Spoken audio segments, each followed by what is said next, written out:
Dans la paracha de Lech Lecha, on a deux personnages très importants qui sont en relief, Abraham et Lot. Au départ, Lot suit Abraham Avinu, et après leurs chemins vont se séparer.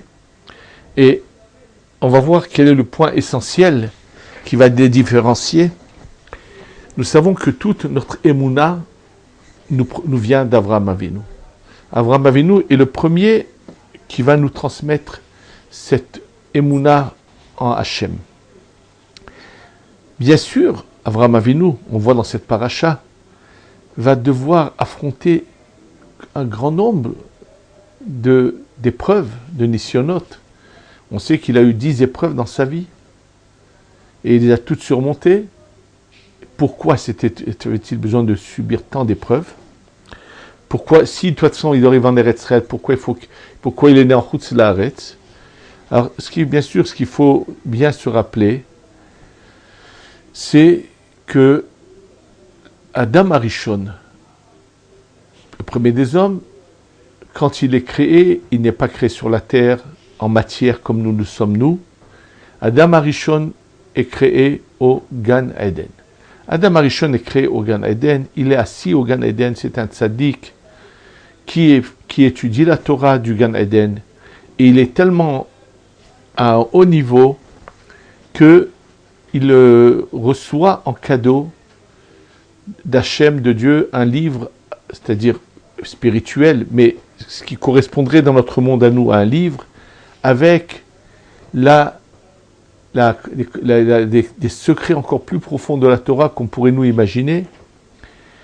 Il est donc là-bas installé, et bien sûr, comme je l'ai expliqué dans un grand nombre de cours, je vais juste le rappeler brièvement, il a devant lui une possibilité. On lui dit, regarde, tu as le choix. Il n'est pas seul au Gan Eden, il y a d'autres tzadikim, mais tous ceux qui sont venus pendant ces 6000 ans sur terre sont liés à la Neshama de Adam Arishon. En fait, pourquoi lui serait-il au Gan Eden? Et il y a d'autres tzadikim au Gan Eden. Et qu'est-ce qu'il y a? En dehors du Gan Eden, il y en a qui n'y sont pas. C'est en fait toute la racine et la source de toutes les nations du monde qui, eux, ne le sont pas. Alors, je vous rappelle juste brièvement un point très important que j'ai eu l'occasion de souvent signaler, et je trouve de plus en plus de preuves à cela dans le Zohar de manière évidente, que quand la Torah nous parle de Ve'haaretz haïta tovavohu, la terre était auparavant tohu bohu, on nous parle en fait d'une existence, d'une période où toutes les âmes ont existé, où elles ont toutes déjà affronté, elles avaient toutes déjà le libre arbitre, et chacun a défini sa place et a choisi son chemin. Oui, il y a eu déjà cela bien avant, et je vous le dis, il y a un grand nombre d'endroits dans le Zohar où c'est pareil de manière évidente que c'est comme ça, qu'on a tous déjà plus ou moins choisi notre chemin, et apparemment, il semble que Adam Arishon a fait partie d'une catégorie d'âmes dont il était un peu à la tête de toutes ces âmes-là, et là, il y a devant lui deux possibilités. On lui dit, regarde, c'est vrai que tu as réussi dans l'Amatou, mais sache une chose. On va te donner la possibilité suivante. Si tu es prêt de nouveau à affronter des épreuves, mais si tu réussis, tu arriveras encore plus haut.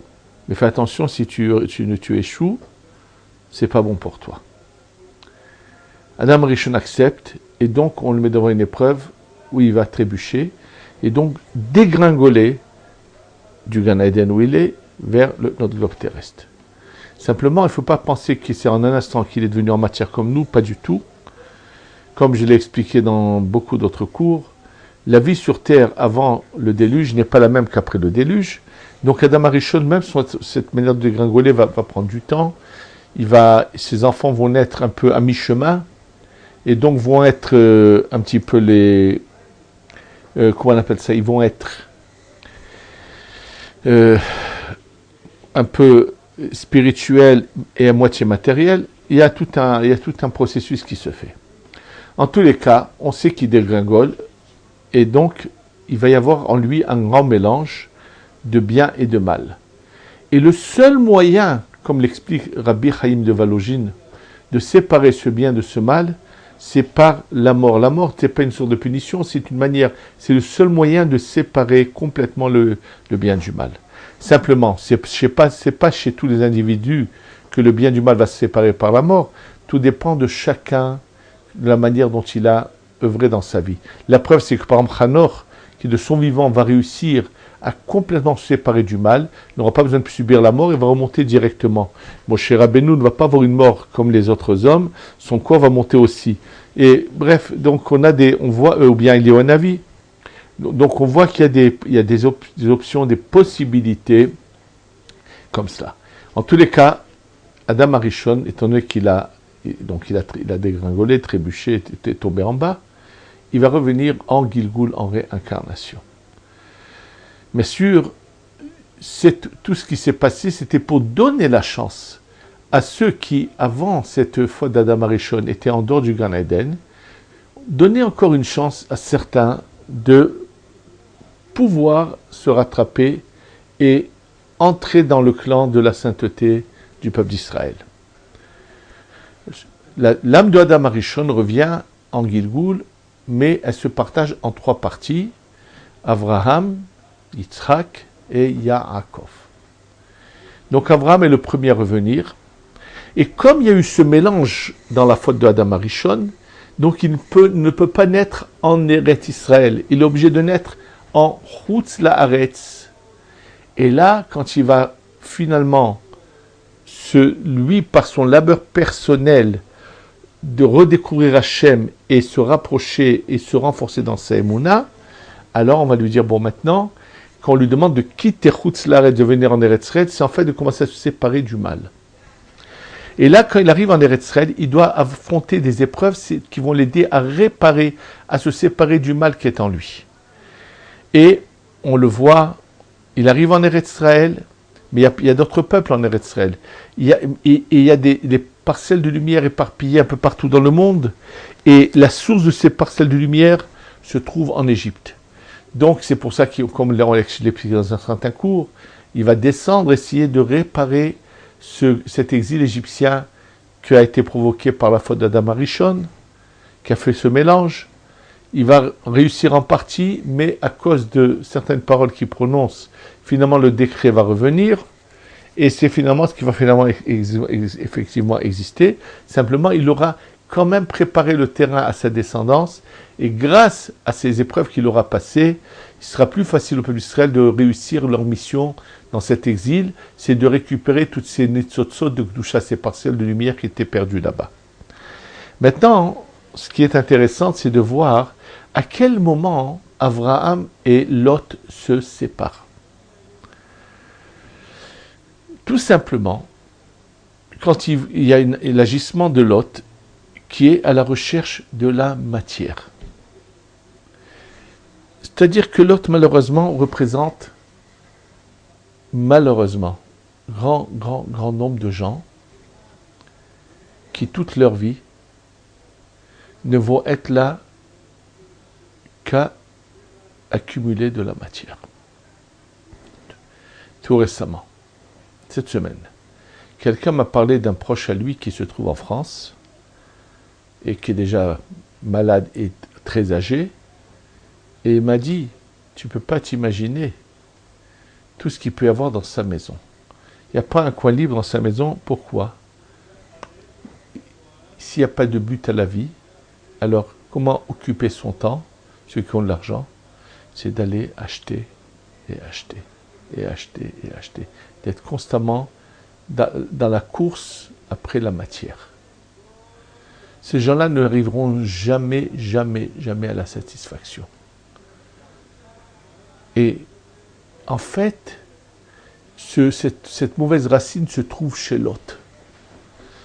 Et donc il oublie qu'il y a un maître sur terre qui nous a envoyés pour une mission précise. Et d'ailleurs, comment commence ce problème entre Avram et Lot? Les bergers de Lot se rendent dans les champs des autres. toutes les façons, cette terre va nous être donnée à nous, puisque à ce moment-là, Lot fait partie de la famille d'Abraham. Il sait qu'Hachem va donner à Abraham et à sa descendance cette terre, et ils vont prendre par la force. Et là commence le vrai problème.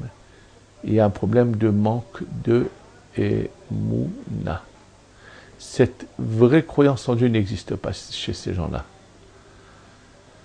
Tout celui qui fait des magouilles n'est pas un authentique Ma'amin, n'est pas le personnage qu'Abraham attend de lui en tant que descendant d'Abraham. Le vrai Ma'amin, c'est une chose. Ce qui me revient, me viendra, personne ne pourra me le prendre. Et ce qui ne me revient pas, ça ne sert à rien de chercher à l'avoir. Je perds mon temps. Malheureusement, combien comprennent cela? Combien intériorisent cela?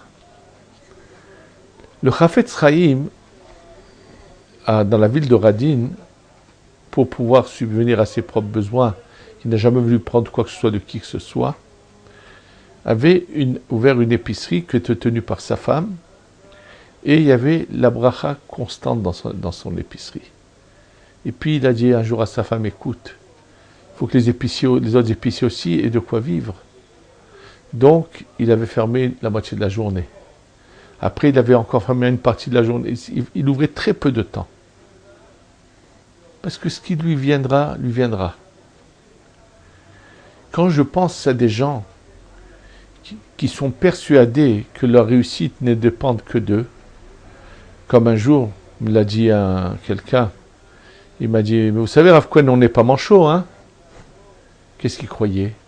Que c'est parce qu'il allait faire une belle vitrine, qu'il allait travailler plus tôt le matin, plus tard le soir. C'est faux, faux, faux. Il y a par contre des gens qui tous les matins en se levant, avant d'aller à leur travail, lèvent les yeux au ciel et disent à Kadosh Baruch Hu, envoie-moi s'il te plaît ta bracha, que dans ce que je fais, j'aurai la bracha. Il y a cette force de Emouna doit vivre en nous. On le voit encore plus loin entre Abraham et Lot. Au moment où ils doivent se séparer, Lot regarde une seule chose, où c'est qu'il y a les meilleurs pâturages. Il ne fait pas du tout cas qu'il y a là-bas des gens pas fréquentables qui habitent dans ces lieux. Ce qui compte avant tout, c'est la matière, où c'est le plus intéressant. Combien de fois des gens qui font cette erreur, quand ils doivent s'acheter une maison, ce qui compte avant tout, c'est combien de terrain ils vont avoir, ceux qui ont les moyens mais sont de se construire une villa. Ils ne regardent pas qu'ils vont être à une distance assez éloignée du Beth Knesset et que ça peut les emmener à ne pas pouvoir aller régulièrement à la Tfila. Ils ne regardent pas qu'ils ne vont pas avoir un entourage qu'il leur faut, et ainsi de suite. Et je vous dis, j'en connais beaucoup comme ça, qui pour leur bien-être, leurs aises, n'ont pas hésité à aller habiter très loin d'un lieu de prière. Et ça, c'est l'erreur, qui est le chemin de Lot et non pas celui d'Abraham. Le chemin d'Abraham est ce qu'on appelle la Emouna Pshuta. La Emouna Pshuta, où on dit à Kadosh, ce qu'on a besoin, on demande à Kadosh Baruch Hu, tout simplement. Je voudrais vous rappeler une petite anecdote, une histoire vécue, pas une anecdote, une histoire vécue, il y a des années de cela. Il y a un grand nombre d'années, avant que j'aie le kollel, quand je me trouvais dans le kollel de Nahar Shalom, tous les matins, venaient quelques francophones étudier, et naturellement, on étudiait ensemble le livre du Béné Yissachar, le Béné Yissachar qui est de Rav Tzvi Elimelech de Dinov, et on est arrivé, qui parle beaucoup de ce point de Emouna que Abraham nous a transmis, et bien sûr, alors je leur ai raconté l'histoire suivante. Tout le monde sait qu'il y a eu deux frères qu'on appelait les deux saints qui ont vécu en Europe juste un peu après le Baal Shem Tov, Rabbi Elimelech de Lejinsk et son frère Rabbi Zouché de Anipoli. Ce Rabbi Zouché d'Anipoli est vraiment celui qui lit un peu son enseignement et son personnage, c'est vraiment impressionnant. D'ailleurs, qui convient à son personnage, un enseignement merveilleux à lui, c'est qu'il fait remarquer qu'en ce qui concerne la Shemitah, il est dit, et si nous dirons, si vous allez dire qu'est-ce que nous allons manger si on ne travaille pas la 7e année la terre, il s'est marqué Vetiviti, je ordonnerai ma bracha. Explique Rabbi Zouché qu'en vérité la bracha d'Hachem elle est constante. Simplement quand un individu dit mais comment je vais faire pour m'arranger, comment je vais me débrouiller, comment je vais pouvoir vivre, il stoppe, il arrête la bracha. Et comme cette personne, malgré qu'elle a arrêté la bracha, elle a accepté quand même de respecter la loi de la Shemitah, alors Joachim va de nouveau réordonner que sa bracha descende. C'est pour ça qu'il est dit Vetsi Viti. Donc ça c'est l'enseignement que nous donne Rabbi Zouché pour nous dire que cette Emunah Pshuta fait que la bracha soit continue et lui-même l'appliquer. Et l'histoire que j'ai racontée est la suivante. Rabbi Zouché a été vraiment dans la misère pratiquement toute sa vie. Et à un certain moment, dans une certaine époque, il vivait je ne sais pas où, dans quelle petite ville, alors il allait tous les matins à la tfila, et après la tfila, il rentrait dans une pièce à côté du Bet Knesset pour étudier et bien sûr être en lien avec Hachem. Et naturellement, comme il n'avait rien à la maison, quand il rentrait dans cette pièce, il levait les yeux et disait Ribono Shalom, Zouché il a faim.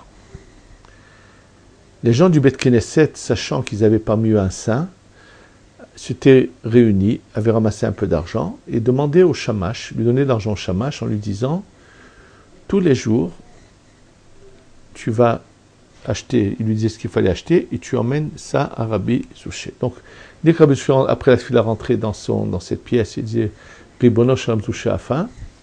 Le shamash rentrait, il lui apportait un plateau avec ce qu'il fallait pour qu'il mange. Puis un beau jour, le shamash, qui était plutôt simplé et stupide, s'est mis à dire, mais qu'est-ce que ça veut dire? Il rentre dans la chambre, il dit Zouché a faim. C'est moi qui lui apporte tous les jours son plateau avec sa nourriture. Si demain il ne me dit pas Yankele, apporte-moi à manger, eh bien je ne lui apporterai pas son plat demain. Il verra qui c'est qui lui apporte à manger. C'était plus que de la stupidité, c'était... Bon, c'est ce qui s'est passé. En tout cas, le lendemain, un étranger qui était venu la veille dans la ville, dans cette petite ville, qui voulait voir Rabbi Zouché, il savait que le meilleur moment de le voir et de lui demander des brachot, c'était après la tfila, et ce personnage s'était levé très tôt le matin, et Rabbi Zouché qui se levait bien très très tôt pour pouvoir aller au mikvé, ensuite se préparer à la tfila, et ce monsieur qui ne connaissait pas Rabbi Zouché, en allant le bon matin pour je ne sais pas quoi, il passe, en passant et en courant, il a bousculé un vieillard, qu'il a fait tomber dans la boue, il s'est à peine excusé, puis il a continué. Et quand il demande à des gens, il demande, je ne sais pas comment il s'interroge, il apprend qu'il a bousculé ni pas moins que Rabbi Zouché lui-même. Il est naturellement dans un état, il se dit comment? Je viens pour lui demander une bracha, et je le bouscule, et sans le vouloir, sans le savoir, et quelle tête j'aurai après pour entrer demander une bracha? On dit, ne t'en fais pas, il n'est pas, il n'a même pas dû faire qu'accepter toi, il t'en voudra pas, et tu verras qu'il t'en comme sa bracha. Il dit, mais si tu veux être tranquille, écoute, nous tous les jours on lui envoie à manger, tu sais qu'à toi lui apporter aujourd'hui à manger. Alors bien sûr, lui se dépêche d'aller trouver où c'est qu'il peut acheter de bons gâteaux, vraiment il lui prépare quelque chose de très très spécial, et il prépare son plateau, et juste après la tfila, quand il voit Rabbi Zouché rentrer, naturellement Rabbi Zouché rentre dans sa pièce, il avait les yeux au ciel et dit Ribono Shalom Zouché a faim. Et là le shamash qui reste assis à sa place, ne voulant pas rentrer ce qu'il devait rentrer au Rabbi Zouché en espérant qu'à la fin Rabbi Zouché baisse la tête et dise Yann Keller porte-moi à manger, voilà qu'à sa stupéfaction, il voit quelqu'un passer devant lui et rentrer avec quel plateau avec beaucoup mieux que ce que Shamash avait préparé. Et ça, bien sûr, c'est tout simplement cette Emunah Pshuta. Et moi, donc, cette histoire, je l'avais racontée. Et un des personnages qui était dans mon cours m'a raconté que lui, il aimait réenseigner aux autres ce qu'on étudiait. Et un de ses amis, il lui a raconté toute l'histoire. Il semble que c'est tombé dans les oreilles de quelqu'un de pur, de saint, de vraiment d'exceptionnel. Et cette personne qui a entendu ces enseignements, il lui a raconté qu'il était en problème d'argent. Et il le voit quelques jours après, il lui dit alors comment ça s'arrange? Il lui dit, eh ben, tu sais, j'ai fait ce que tu m'as enseigné et ça a marché. Quoi? Il dit, ben, je suis allé à Bnei Brak pour essayer de contacter des gens, pour trouver de l'argent, j'étais vraiment en problème, et j'ai levé les yeux, c'est dire que j'ai besoin. Et il m'a dit, il m'a raconté, il m'a dit, donc il marchait dans la rue, et puis tout d'un coup, il y a un taxi qui s'arrête, et quelqu'un descend du taxi, c'était un juif américain, qui était en route vers l'aéroport, et qui l'accoste, qui lui dit, dis-moi, comment tu t'arranges à vivre? Il dit, bon, c'est pas facile. Il lui dit, tu es en problème? Il dit, oui, je suis en difficulté.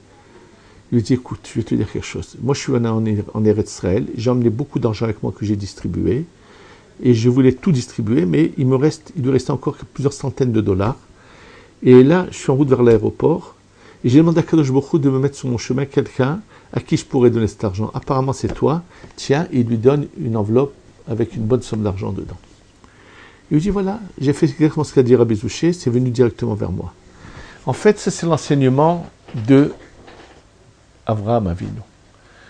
On ne va pas à tout prix chercher les meilleurs emplacements, la course après la matière. On va chercher comment je peux me rapprocher d'Hachem. Moi, mon devoir, c'est d'être proche d'Akadosh Baruch Hu. D'ailleurs, malheureusement, Lot, qui choisit la matière, quelle fin tragique, honteuse il va avoir. Il ne va pas continuer à faire partie du peuple d'Israël, malheureusement.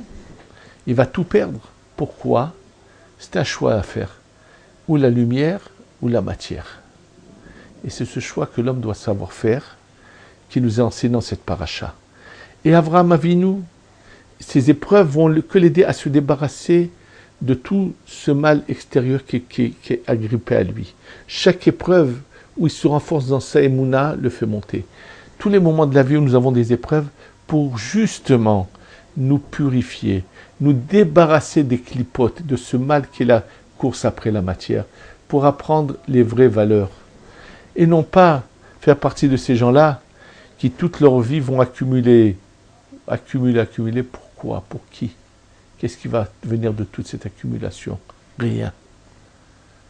Alors qu'il y en a qui vont savoir accumuler là-haut, au lieu de s'acheter des bêtises, c'est d'aller constamment donner à la Torah, donner à la Torah, donner à la Torah. Le vrai Ma'amin, c'est ça ce qu'il sera fier de faire de son argent. Cet enseignement-là, c'est la paracha de Lech Lecha qui va nous le montrer. Va, marche, ne reste pas attaché à la matière.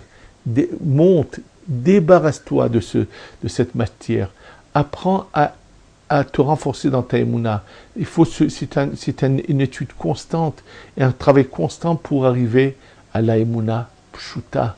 Que ce qui te revient, personne ne te le prendra. Et ce qui ne te revient pas, ça ne sert à rien que tu cours pour l'avoir, tu ne l'auras pas.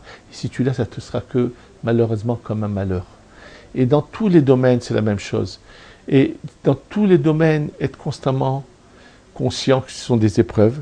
On peut dire à Kadosh Baruch Hu, l'épreuve est difficile, papa. Allège-la un peu. Je veux avancer, mais sans ces douleurs et sans ces souffrances. On n'a pas toujours la possibilité de le faire, mais de le dire, mais cette possibilité existe, et on la voit dans la Gemara, de ces Chachamim qui souffraient et qui disaient Lohem velo secharam. C'est vrai que ces épreuves vont leur apporter une récompense supplémentaire, mais ils préféraient les éviter et avoir plutôt la possibilité de donner à la Torah sans la souffrance. Fasse que nous sachions choisir le chemin de Avraham Avinu, de la lumière, ce chemin de la Emunah Pshuta, qui nous rapproche d'Hachem, et non pas la course après la matière. Et qu'on continue cet enseignement que Avraham Avinu nous a transmis et que grâce à cela nous aurons bientôt la Géoula Shlema Shetavo Bimehra Beyamenu. Amen.